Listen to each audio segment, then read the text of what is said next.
Hi friends, কেমন আছো তোমরা? তো আমি এখন চিংড়ি মাছ রান্না করব, দেখাবো তোমাদের। কড়াইতে তেল দিয়েছি, এখন চিংড়ি মাছটাকে দেবো আমি কড়াইতে। তারপরে কড়াইতে চিংড়ি মাছটাকে দিয়ে আমি ফ্রাই করবো।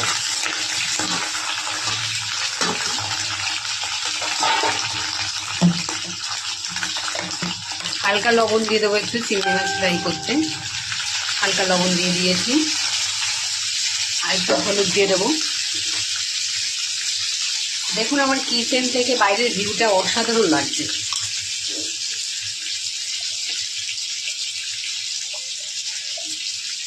হালকা হলুদ দিয়ে দিচ্ছি।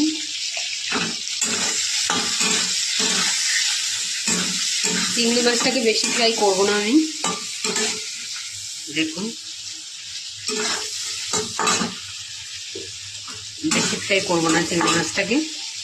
কড়াইতে ফোড়নে আমি কালো জিরে আর শুকনো লঙ্কা দিয়ে দিচ্ছি।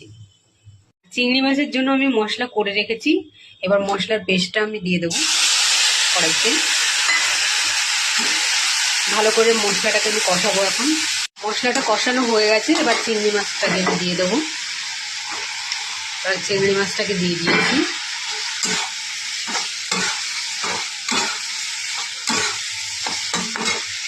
এবার জল দিয়ে দেবো।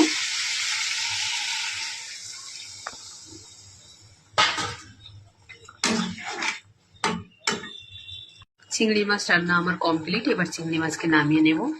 এই দেখুন, চিংড়ি মাছ রান্না কমপ্লিট হয়ে গেছে। এই যে নামিয়ে নিয়ে এসেছি। কে কে খাবে চলে। ভিডিওটা ভালো লাগলে অবশ্যই লাইক, কমেন্ট, শেয়ার করবে। টাটা।